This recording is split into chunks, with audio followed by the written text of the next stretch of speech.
Olá, muito boa noite a todos. Boa noite. Antes de começar, deixa eu tomar uma aguinha, remedinho aqui. Minha garganta realmente não está boa hoje.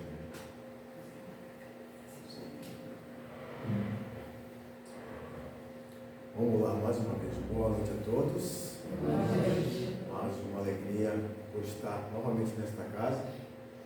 Gratos e felizes por rever todos vocês mais uma vez. Quem aqui não me conhece? Muito prazer, meu nome é Rogério Oliveira. Como a senhorina disse, já vou para quase uns 3 anos que eu frequento a casa. Então, e hoje vocês vão ter que me aturar fazendo a prece inicial, a palestra e a prece final. Brincadeiras à parte, convido a todos vocês que fechem por uns breves momentos os olhos, para que nós possamos fazer o nosso contato com o plano espiritual, agradecendo a espiritualidade por estarmos reunidos mais uma vez nesse ambiente de amor e de luz, agradecendo imensamente os trabalhadores que desde muito cedo já prepararam esta ambiência para nos receber. Obrigado, queridos amigos, obrigado, queridos irmãos, por tanto ajuda, por tanto estar nos ajudando e preparando para cada um de nós os lenitivos necessários para as nossas necessidades. E mesmo o tempo que ficamos aqui aguardando, já estamos sendo tratados por essa espiritualidade tão benéfica, e que vai, pouco a pouco, trazendo para cada um de nós aquilo que realmente precisamos. Obrigado, amigos, queridos, amados irmãos, de jornada por tantos anos. Agradecemos imensamente e damos abertas a reunião de hoje com a prece que acabamos de fazer, agradecendo a Deus e a Jesus por todo o esforço que cada um fez por estarmos aqui, e a Ti, Senhor, por nos abençoar e nos receber como seus filhos.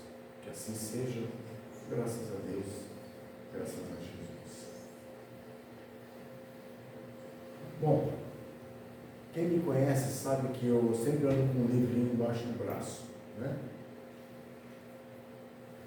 E falar desse livro, eu já falei para vocês, Momentos de Decisão. Nós vamos falar mais uma vez desse livro, de uma lição sublime, que é a lição número 18.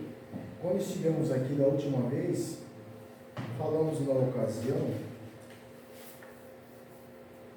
sobre dificuldades imprevistas, também o tema de reflexão desse livro abençoado. Esse livro é o livro Momentos de Decisão, para quem não conhece, uma obra-prima de Divaldo Pereira Franco, com o espírito de Marco Prisco. Nós já vimos bastante produção do Divaldo com a Joana, né? Mas esse com o Marco Prisco, para mim, foi uma grata satisfação, uma felicidade muito grande quando conheci o livro. E esse livro, Momentos de Decisão, ele fala realmente sobre momentos em que nós precisamos tomar grandes decisões em nossas vidas. E na lição de hoje, nós vamos falar sobre culpa e resgate. O que vem a ser culpa e resgate? O espírito amigo de Marco Prisco vai nos ressaltar a necessidade de que nós entendamos definitivamente da gravidade daquilo que produzimos contra nós mesmos. Eu costumo dizer que nós somos os nossos maiores sabotadores, que a gente se sabota, porque a gente sabe que não deve fazer uma coisa, mas a gente vai lá e faz aquilo, mesmo sabendo que aquilo pode nos prejudicar. Enquanto a gente se prejudica, tudo bem. O problema é prejudicar a outros, né? E principalmente ao irmão mais próximo. Na lição de hoje, ele vai nos ressaltar a respeito da culpa que sentimos quando evidentemente a gente percebe que alguma coisa não saiu de acordo com o que nós planejamos. E aí eu peço licença para começar a ler, assim a gente vai discutir, porque a lição tem 18 páginas. Não, é só uma página e meia, viu, gente? A gente vai lendo e a gente vai discutindo pouco a pouco, tá bom? E diz assim, abre aspas: embainha a tua espada, pois todos que tomam a espada morrerão pela espada. Fecha aspas. Quem disse isso foi Mateus, no capítulo 26, apóstolo Mateus, versículo 52. Então diz assim o Espírito amigo: enquanto você jordaneia pelo mundo, liberte-se de qualquer resquício de culpa. Acerte-se da pessoa a quem você prejudicou e desculpe-se, demonstrando sincero arrependimento e buscando reabilitar-se mediante a salutar atuação a favor do ofendido. O Espírito aqui de Marco Prisco já começa a pisar no nosso calo para que possamos entender a responsabilidade principal que eu comecei a falar aqui agora há pouco, que é o tratamento com o nosso próximo. Então, o primeiro parágrafo dele, ele já tenta para que nós tenhamos o máximo de cuidado de tratarmos bem o nosso próximo, de tratarmos bem aqueles que estão em volta do nosso ambiente familiar, ambiente doméstico de uma forma geral, porque eles são as nossas verdadeiras provas nesse plano enquanto aqui estamos vivendo. Muitos ainda não entenderam que nós não pedimos para reencarnar, ou melhor, pedimos, mas a família onde vamos nos encontrar, a essa a gente não sabe. Então, ninguém erra de endereço, como eu costumo dizer. Nós viemos onde precisamos estar imbuídos para que as dificuldades de outrora sejam resolvidas nessa oportunidade que aqui estamos. Então, não adianta reclamar, não adianta xingar, não adianta plasmar. Então, o que a gente tem que fazer é aceitar, entender que eles estão lá justamente para que a gente aprenda aquela palavrinha que eu gosto de falar sempre, né? Que é o perdão. É isso? E continuando. E se você assim proceder e ele lhe perdoar, prossiga em paz. Se ele não lhe facultar o perdão, o problema de quem é? É dele. Não é isso? Porque se eu perdoo, se eu aprendo a lição do perdão, se eu sei perdoar, graças a Deus eu entendo o perdão, e perdoo aquele que um dia eu magoei, se essa pessoa que eu perdoei, que eu aprendi a perdoar, não quiser o meu perdão, o problema não é mais meu. O importante é que nós aprendamos definitivamente a liberar o perdão dentro de nós. Se a pessoa perdoada não quer um perdão nosso, o problema não é mais nosso. Você está livre da mácula enraizada que proibia ou que impossibilitava você de perdoar. Quando você aprende a perdoar, você passa a responsabilidade para aquele que não aceita o seu perdão. Mas você é importante que você esteja livre da mácula do sentimento negativo. Se, porém, você não se conciliar com ele, o problema é seu. Olha só. Se ele não te perdoar, o problema é dele. Mas se você não se perdoar com ele, o problema passa a ser de quem? Nosso. Entendeu? É simples assim. Se você assim proceder e ele lhe perdoar, prossiga em paz. Se ele não lhe facultar o perdão, o problema é dele. Mas, porém, se você não se reconciliar com ele, o problema passa a ser seu. Não constranja pessoa alguma a viver com você, familiar, amigo ou afeto da alma. Inste com delicadeza e amor e a excelência dos seus sentimentos em relação a essa pessoa. Todavia, não impeça que ela vá adiante. A vida ensina mais tarde pela dor o que hoje se nega a aprender pela afeição. Se lhe pede para tentar por conta própria, não lhe recuse a bênção da experiência pessoal. Se, porém, você criar impedimentos, vencido pelo egoísmo, amargará ter a presença do corpo com a tua alma distante, caso não se volte contra você, envenenando-lhes as horas. Eu vou repetir, esse parágrafo realmente ele é mais interessante. Se, porém, você criar impedimentos, ou seja, se eu não tenho a menor vontade de me reconciliar com ninguém, vencido pelo egoísmo, pela chaga do orgulho, como eu costumo dizer que o orgulho é a mãe de todos os problemas, amargará ter a presença no corpo, no seu próprio corpo físico, com a alma distante, caso não se volte contra você, envenenando-lhes as horas. Aí eu pergunto para vocês, quem de nós aqui já não entende que a necessidade do perdão e de nos livrarmos dessa chaga que eu chamo de o orgulho na vida da gente? Infelizmente, ainda eu encontro pessoas no decorrer da nossa caminhada que ainda cultivam o orgulho e batem no peito dizendo: eu sou orgulhoso, eu sou orgulhosa, eu não consigo dar um passo para trás.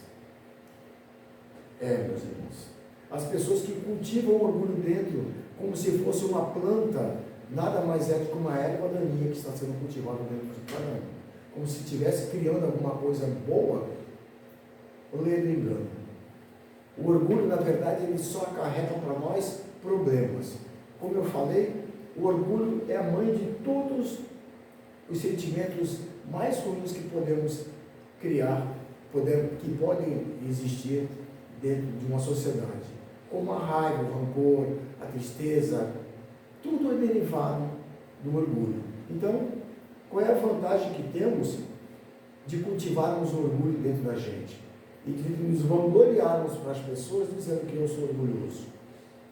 Nenhum, concordam? Então, já passou da hora de nós entendermos sinceramente que o orgulho não leva ninguém a absolutamente lugar algum. Mantenha como lâmpada acesa, segundo o nosso espírito amigo, a sua consciência de dever retamente atendido. Nenhum prazer conseguido mediante ao abuso à confiança do próximo, olha só, ou decorrente do espinheiral que se deixa pela estrada percorrida, vale o preço da rude retribuição. Se você enganou ou corrompeu alguém, a troco de transitórias satisfações, descobrir-se-á repulsivo perante a si mesmo manhãs depois. Olha só, o Espírito ele é sucinto em confirmar e afirmar que se nós lesarmos quem quer que seja, o prejudicado só vai ser nós mesmos. É como se diz no senso comum, dar um tiro no pé. Qual é a vantagem que eu tenho de prejudicar quem quer que seja? Eu vou estar dando um tiro no meu pé, não é verdade? Não é assim que se fala? Porque não há vantagem nenhuma prejudicar a outro. Eu, na minha humilde entendimento, meu humilde entendimento, percebo claramente, já percebi há muitos anos atrás, que nós precisamos viver numa sociedade onde todos se aceitam, assim como são. Se um irmão meu tem uma preferência, eu vou respeitar a preferência dele. Eu não vou criticá-lo, porque a crítica não me cabe. Quem somos nós para criticarmos ou para julgarmos quem quer que seja?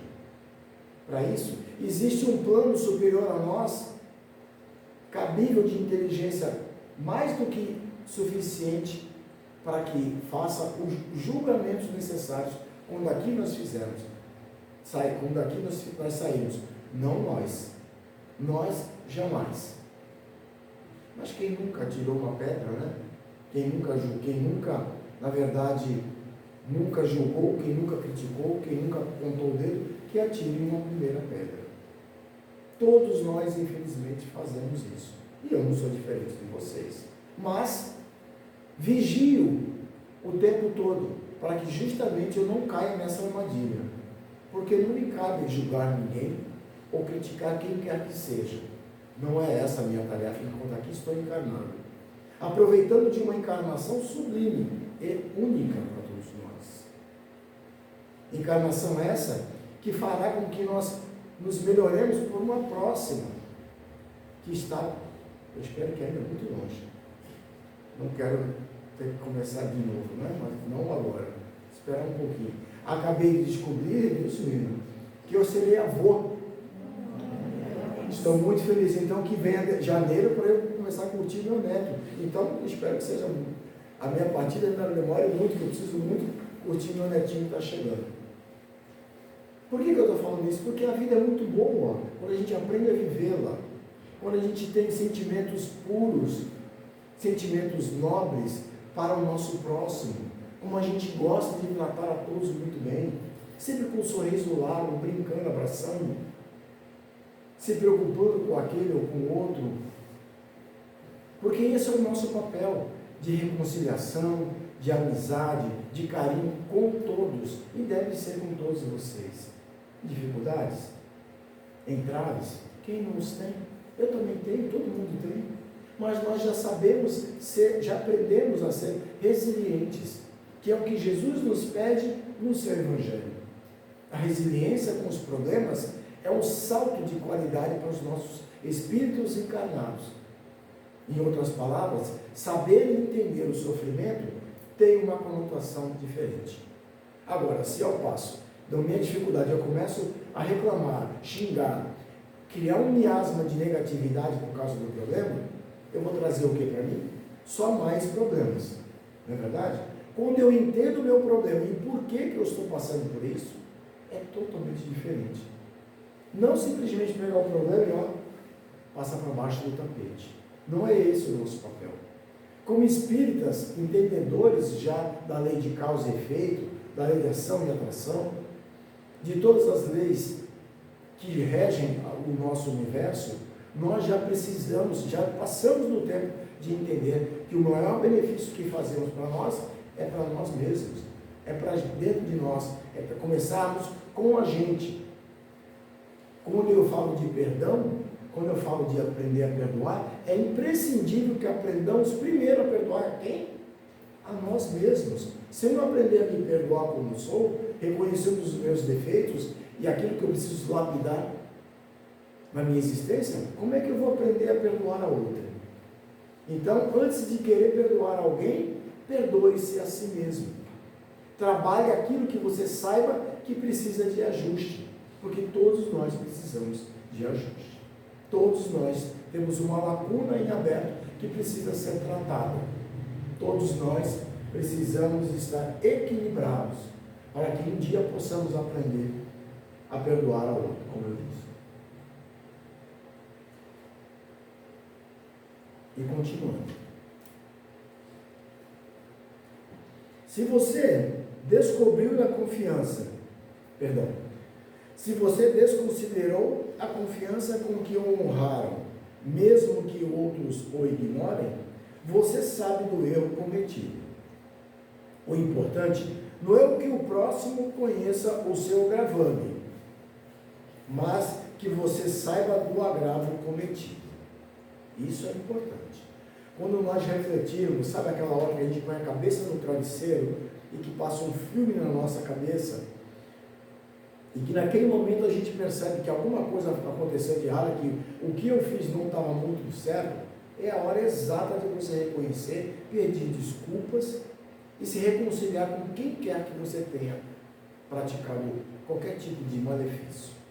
É na hora do travesseiro que eu brinco com vocês aqui, que é a hora do encontro com aquele bom e velho amigo, que é o travesseiro, porque é ali que as nossas consciências vai latejar. É ali que a nossa cobrança pessoal vai chegar em nós. Então, se eventualmente acontecer de você perceber que alguma coisa ficou destoando daquilo que seria sido melhor a fazer, reconcilie-te com o teu inimigo, com a pessoa com quem você fez o malefício. Não há problema algum de você pegar um telefone e se reconciliar. Puxa vida, minha irmã, me perdoe por não ter falado daquele jeito com você, não estava num dia bom.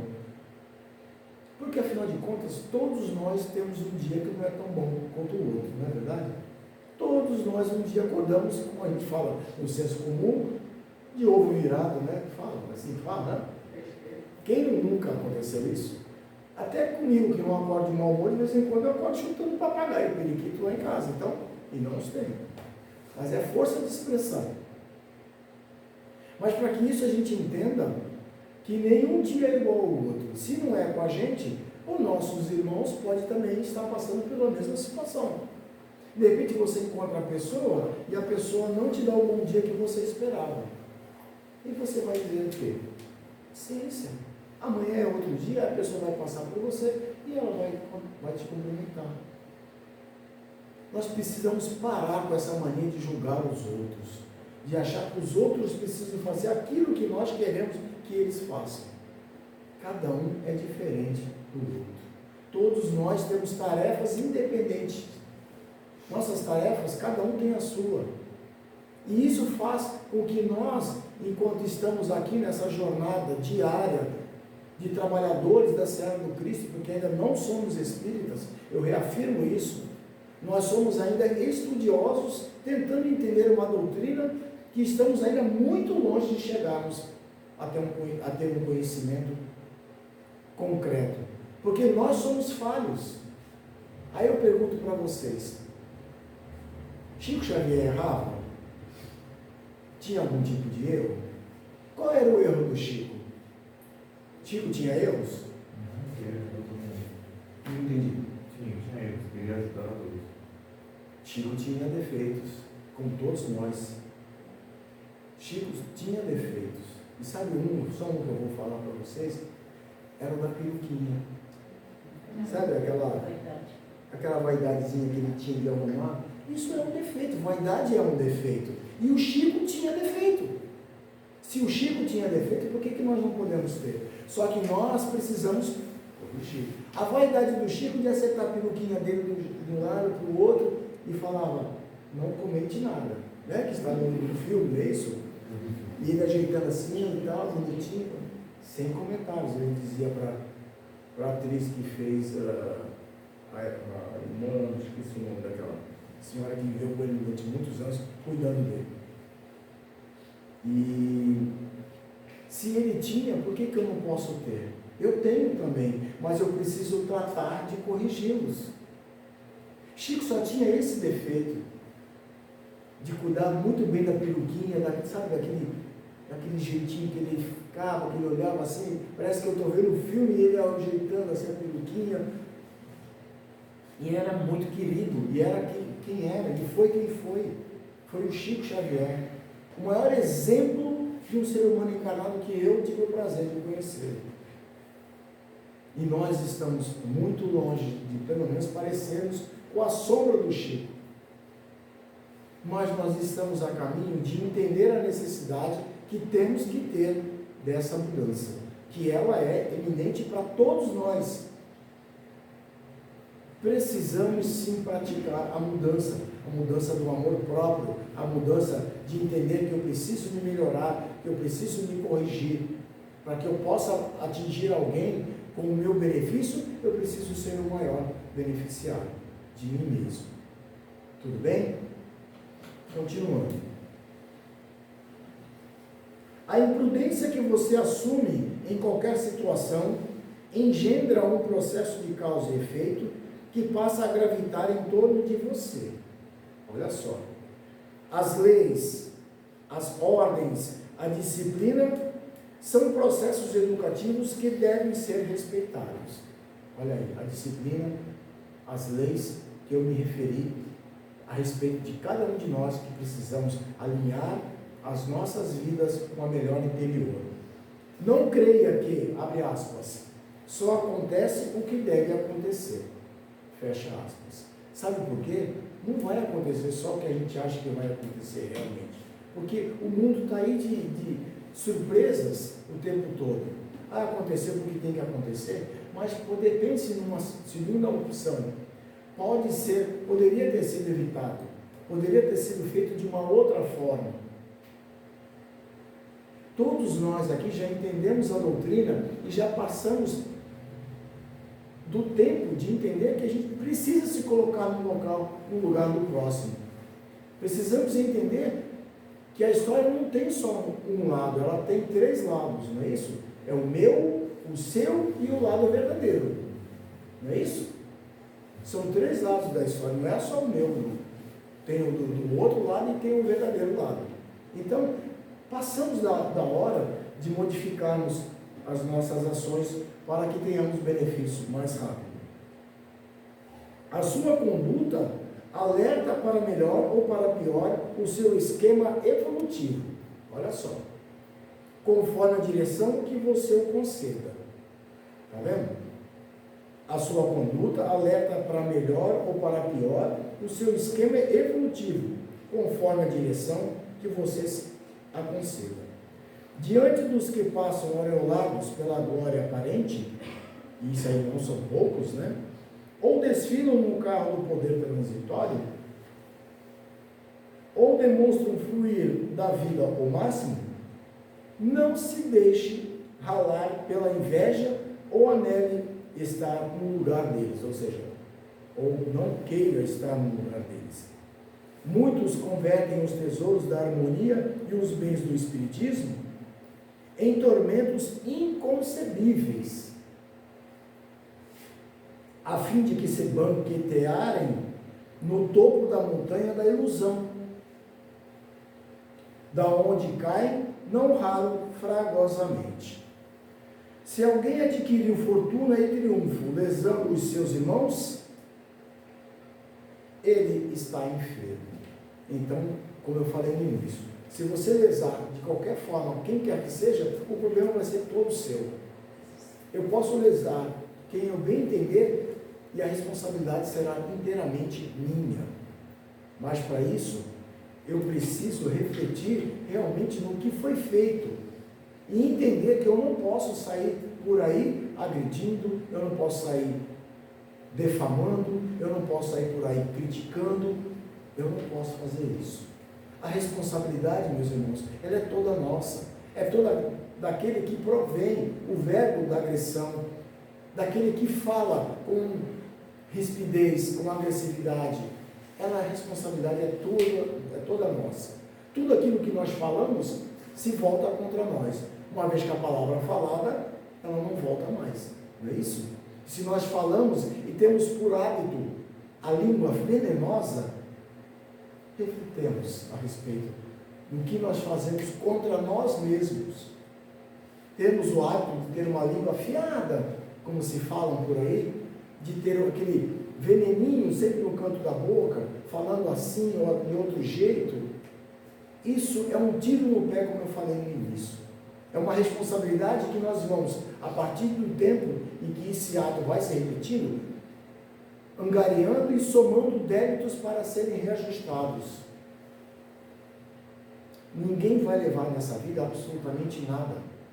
E aquilo que deixarmos vai ser a produção exata do que nós fizemos aqui.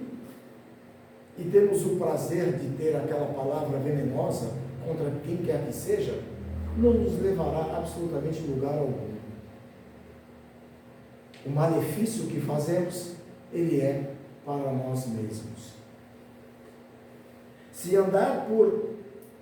você andar por percorrer a mesma estrada, se você anelar por percorrer a mesma estrada, encontra-se em processo de contaminação da doença perigosa que a ele vitimou.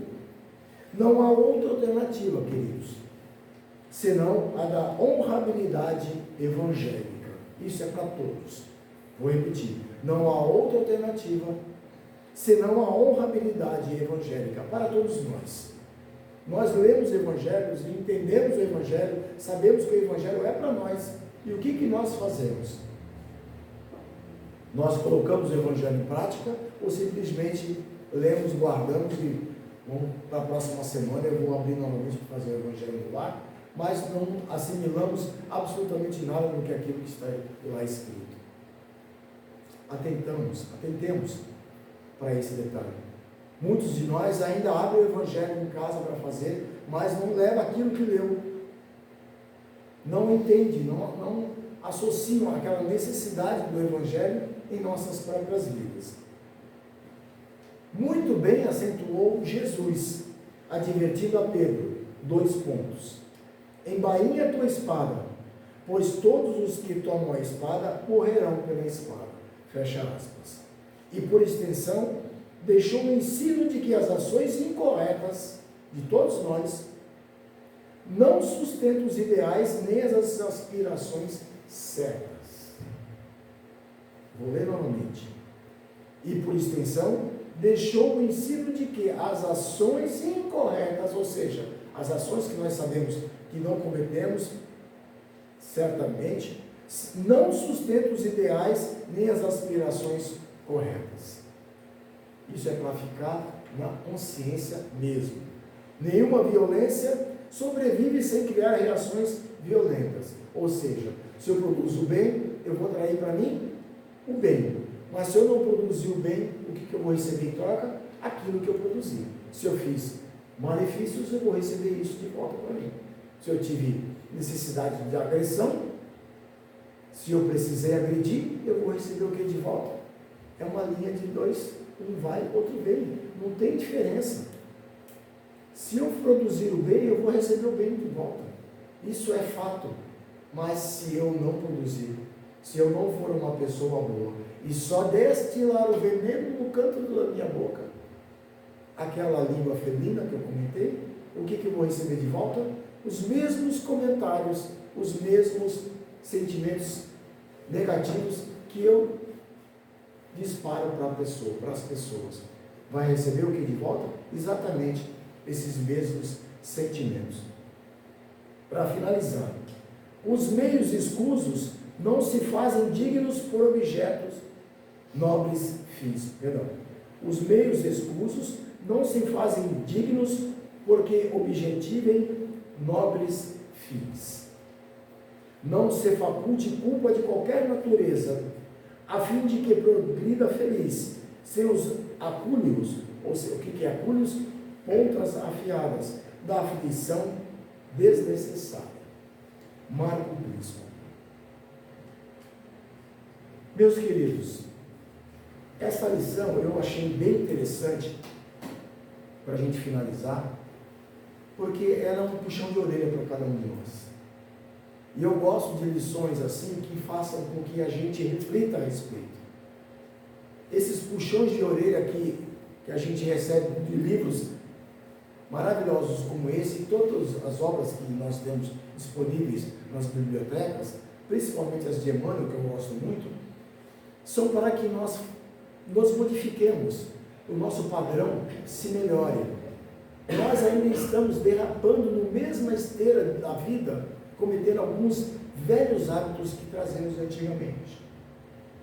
Já passou da hora de nós refletirmos a respeito e de termos essa separação em sermos a pessoa retrógrada antigamente e nos prepararmos para sermos uma pessoa melhor. Nós não sabemos quanto tempo ficaremos aqui, mas é fato que enquanto aqui estivermos, nós precisamos fazer tudo o que for de melhor para os nossos benefícios, para os nossos espíritos. É importante salutar, deixar muito claro e bater sempre na mesma tecla que o perdão é uma das formas mais fáceis de melhorarmos interiormente. Praticarmos o perdão, mesmo que o perdoado não queira o nosso perdão, como nós falamos no início. É necessário que nós aprendamos definitivamente a separarmos o velho do novo, quem nós fomos no passado e quem nós queremos ser para um futuro próximo melhor do que aqui, nesse que nós estamos agora. Quem não quer, numa outra encarnação, voltar com menos sofrimento? Quem não quer ir para uma próxima vida, uma próxima oportunidade, de uma forma mais branda? Eu quero. E é por isso que eu trabalho com afinco, me vigiando todas as ações, cuidando das minhas responsabilidades para com todos, principalmente aqueles que estão perto de nós. Quem não tem dificuldades? Quem não tem provas para serem ultrapassadas, para serem terminadas? Quem não tem as dificuldades diariamente para serem transpassadas? Todos nós temos. Ninguém disse que seria fácil. Uma encarnação inteira, ela não pode ser perdida por um ato equivocado, que às vezes pode nos acarretar perda de várias encarnações, até mesmo para mais de 300, 400 anos. Então, eu peço a todos vocês, que a minha voz já está dando fim, eu acho que vocês já estão percebendo, eu já estou ficando sem voz, para não me alongar muito, e nós já passamos do horário, vamos encerrar querendo de vocês a reflexão a respeito da melhora interior pessoal para cada um. Posso contar com isso? Sim ou não? Sim. Então, meus irmãos, é com essa positividade que eu vos deixo, agradecendo imensamente a oportunidade mais uma vez de estarmos nessa casa e esperamos que na próxima eu volte com a garganta um pouco melhor, para que a gente possa trazer novos temas desse livro maravilhoso. E em novembro a gente volta, com certeza, né, Silvina? Tá bom? Que Jesus possa proteger e abençoar a cada um de vocês ao retorno dos vossos lares. Muita paz a todos. Assim seja. Como eu disse, repito, vocês vão